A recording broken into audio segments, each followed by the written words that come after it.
Sponsored by Gary County Convention and Visitors Bureau. Lots of sunshine today, lots of clear weather for this evening, and already falling back down into the 30s over most of the state after a mild afternoon with cold breezes through the early part of the day and cool wind in the afternoon. The wind is letting up, and that's why temperatures are already dropping well into the 30s. 32 at Lawrence, Manhattan, and Marysville, holding at 37 right now at Emporia. As we head through the night, that clear sky and temperatures just slowly settle back through the lower 30s. Maybe a few spots briefly in the upper 20s, especially north and west tonight. How much of a warm-up we'll have with lots of sunshine Monday? A look at that's coming up. Fox 43 News at 9 starts now.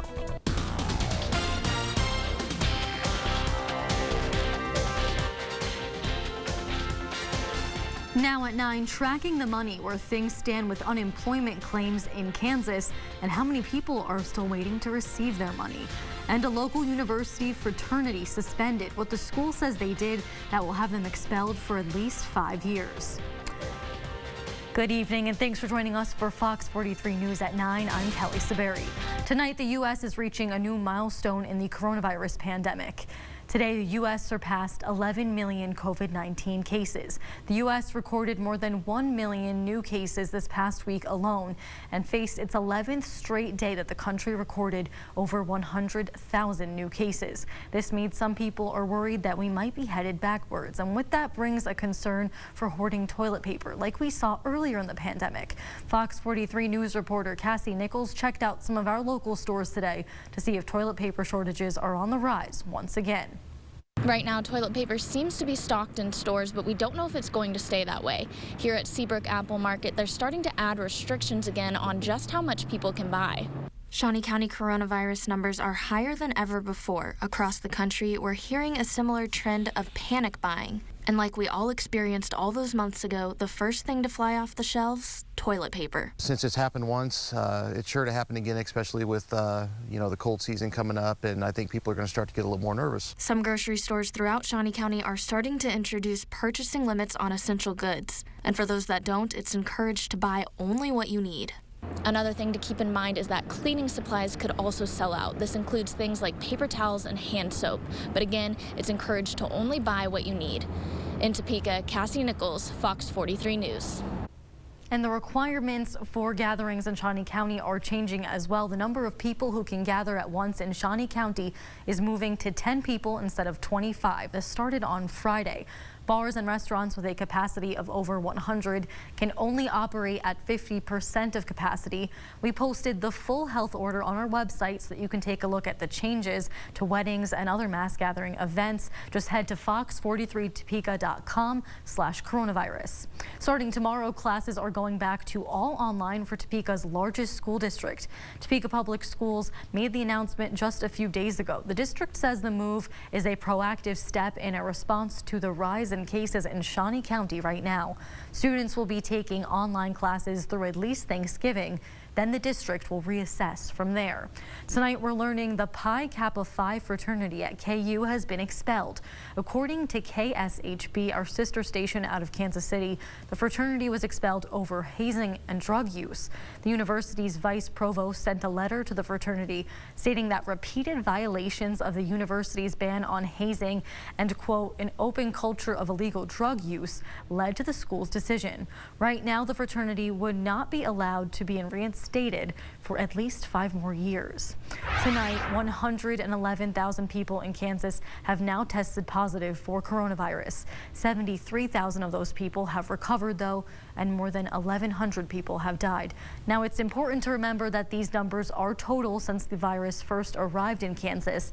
We get these numbers for you from the Reno County Health Department because they keep track of numbers from across the state and update them multiple times a day. The Kansas Department of Labor has said since the very beginning of the pandemic that their computer system from the 1970s was never meant to stand up to the high amount of unemployment claims that this year has brought. Kansas Acting Labor Secretary Ryan Wright gave his assessment about the state of the department and the challenges it has had to overcome to get unemployment in the pockets of Kansans. Here's Emma James with the story. For months, Kansans have brought their concerns about the Department of Labor to us. You know, we hear the frustration that folks are under. We see that. We hear the calls, I listen to them. Acting Labor Secretary Ryan Wright says the department has hired 150 people to answer phones, 50 full-time operators for the PUA program, and an additional 50 adjudicators for backlogged claims.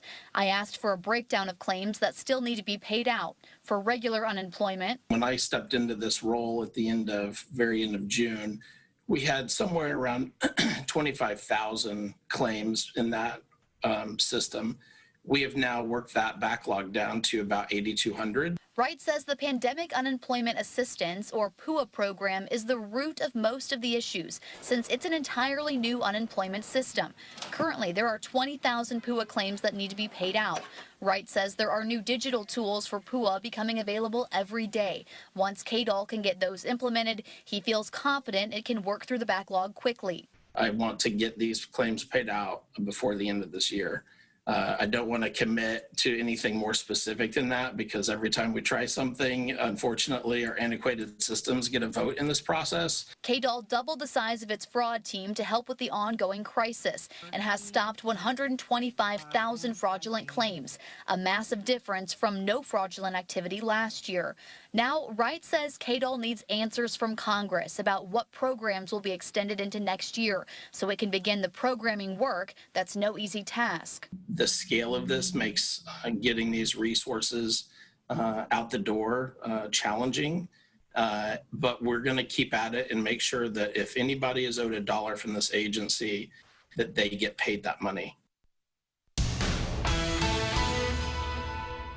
Today, temperatures were up into the 50s, but the wind made it feel a bit cooler as the breezes were really strong early on and then died down, but still stayed breezy through the day. Now it's even less windy out there. 32 degrees at Lawrence, 37 Topeka and Emporia, 37 at Junction City as well. But there's still a little breeze out there. Some areas are calm. Others still running with a south-southwesterly wind of about 5 to as high as 9 or 10 miles per hour. Just enough wind to kind of have a hold on temperatures tonight. We're not expecting a rapid drop, a very slow drop in temperatures into the low to mid 30s. Areas where the wind completely goes calm for 3-4 hours, may even see some upper 20s briefly. But I think a large part of the area stays in the 30s tonight. Then we start quickly warming up into the 40s by 9 o'clock. Overnight low temperature about 34. Outline areas 31, 32. Again, a light south-southwesterly wind overnight. That'll be the main factor on just how cool your spot gets for tonight. It will be chilly in the early morning hours, but how much of a rebound you can expect with lots of sunshine on your Monday, that's coming up.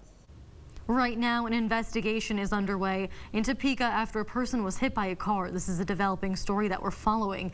The person who was hit is fighting for their life tonight. It happened just after 5:30 around Northwest Lyman Road, according to Topeka police. Now to the latest in the investigation of Alonzo Brooks' death. The Topeka native's suspicious death has made headlines since his body was found 16 years ago. Just this week, the FBI says it spoke with people who had not previously spoken with investigators.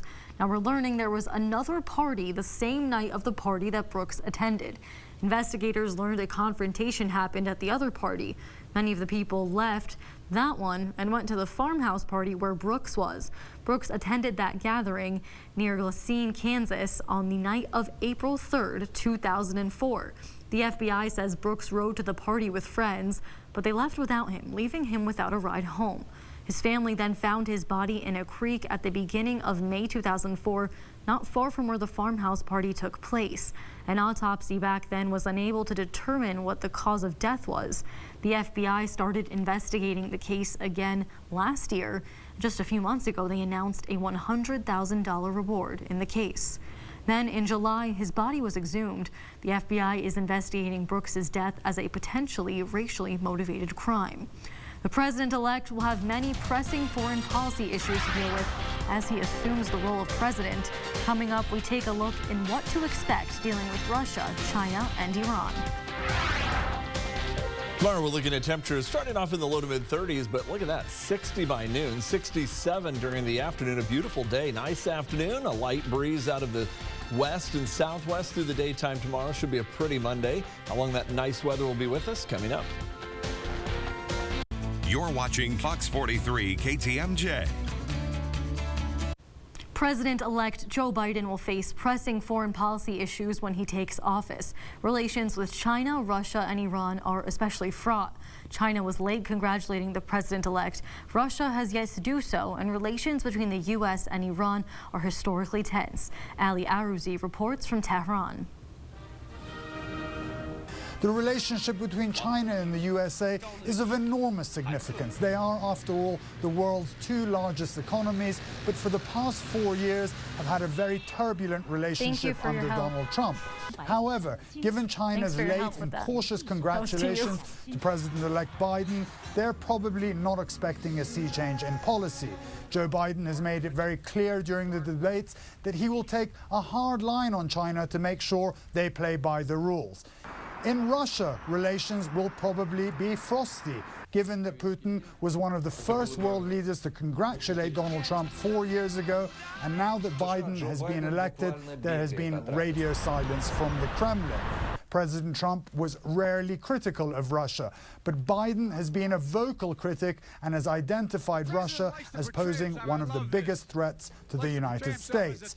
And in Iran, the powers that be have been waiting for Donald Trump to leave office since he got elected 4 years ago. The maximum pressure campaign has been painful. They want de-escalation, a return to the 2015 nuclear deal, and sanctions relief. If the political will exists on both sides, this should be a fairly straightforward transaction. But relations between the Islamic Republic and the United States are seldom simple.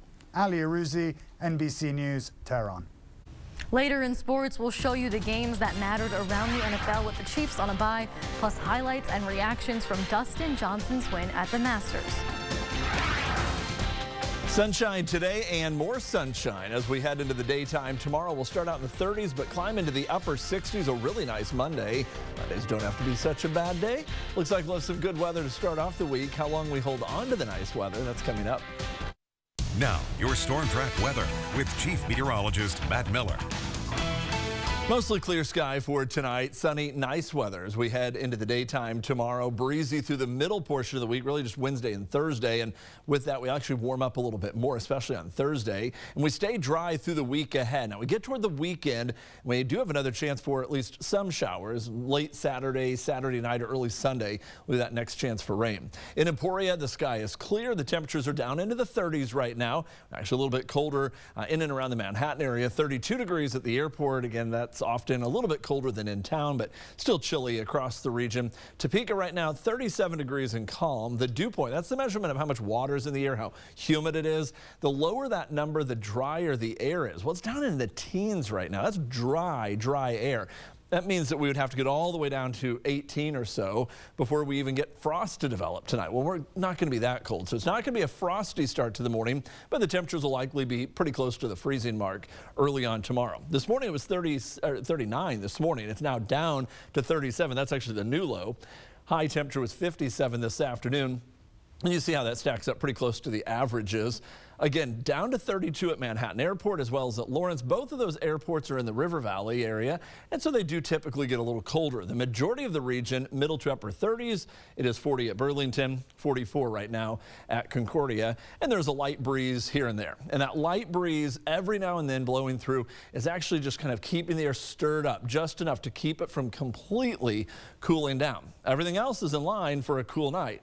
Other than the light wind, we've got the clear sky. That typically makes it colder. We've got the dry air. That typically makes it colder. But we do have a little bit of a breeze, and it's just that light stirring of a southwesterly wind that becomes a light westerly breeze tomorrow that during the night will hold temperatures up. But we should warm up nicely with a light west breeze across the area on Monday. Then very little wind overnight into Tuesday. Maybe a light southerly wind developing or even southeasterly wind, but by Tuesday afternoon, it does pick up closer to 15 miles per hour. The stronger winds will be Wednesday into Thursday. Clear sky right now. We had a few thin clouds earlier. The main storm system, the one that brought us the high wind over the last couple of days, but really no rain, that's lifting on up through the Great Lakes and up into the Northeast right now. Another area of clouds moving across the northern Rockies out into the northern plains. That'll stay well north of us. And with all these systems passing north of us, we stay clear tonight, tomorrow as well. This is a loop. You see up there, there are a few clouds there, just not over us. And then mostly clear as we head into Tuesday. And the majority of the early part of the week looks to be sunny and clear. Tonight, clear and chilly, down to 34 degrees. Tomorrow, mostly sunny, 67 for the high. A breeze out of the west at 5 to 10 miles per hour. And then as we head into Tuesday, we do cool off a few degrees, not much. That southeasterly breeze blowing in will be about 62. And then we warm up to the upper 60s on Wednesday, low 70s on Thursday. And then we watch that system coming in this weekend. Could produce some showers. The best chance for rain would develop later in the day on Saturday. Best chance would be Saturday evening, Saturday night if the timing holds up. It's still 6 days out, so it could change a little bit. But overnight Saturday, maybe as early or as late as early Sunday morning. But notice how much cooler it gets behind that rain. We'll be looking at highs in the lower 50s by next Sunday. Just a classic 73-degree day in November. The pandemic has proven to be a difficult time for small business owners. Now, 2 Topeka women are trying to make things better for the holidays. How you can help, still ahead. Now, sports with Sully Ingalls. A tradition unlike any other and a year unlike any other has come to an end with a performance that really is like no other in Masters history. Dustin Johnson is the champion, his second major title. The man was cool, calm, and collected all day, in fact, all week. The 6th player ever to have at least a share of the lead each day of the tournament. Here's his shot on 14. Just about all of his approaches looked similar to this one. Money all weekend. His 72-hole, 20-under total is a Masters record. Ties the lowest score ever in a major with 2 others. Get that man a green jacket and a pimento sandwich. He has earned it. Johnson grew up less than an hour from Augusta. When he practiced as a kid, he always imagined himself at this tournament, the champion.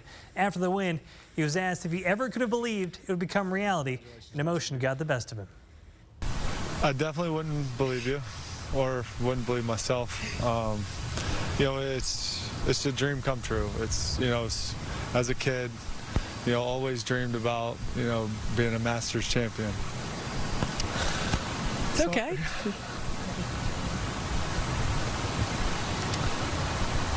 It's hard to talk. You've earned this right.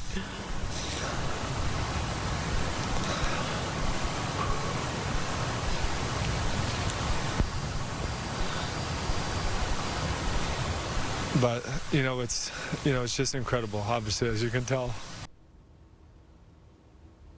No Chiefs today, but this is incredible as well. Everyone's lives changed this March, and for Chiefs lineman Laurent Duvernay-Tardif, he knew he had to take action rather than run it back with Kansas City. He chose to opt out of the NFL season and into the fight against coronavirus, and now he'll be remembered forever for it.